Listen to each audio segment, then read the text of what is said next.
నాన్న ఈరోజు నా కారు నేర్పిస్తా అన్నావు కదా. సరేరా ఎక్కు. ఇటు కాదురా అటు.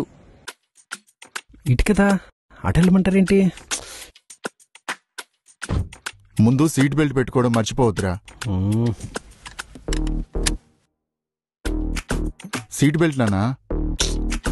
సరే నాన్న.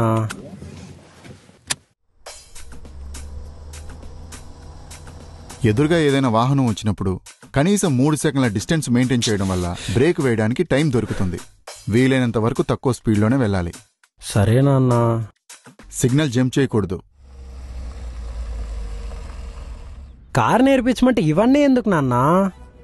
ఎందుకంటే బండి నడుపుతూ రోడ్డు మీదకు వెళ్తున్నామంటే ట్రాఫిక్ రూల్స్ పాటిస్తేనే మనం బాగుంటాం, మనతో పాటు అందరూ బాగుంటారు.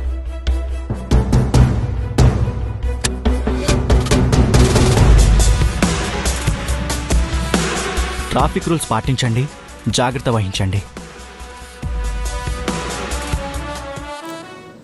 ట్రాఫిక్ రూల్స్ పాటించండి.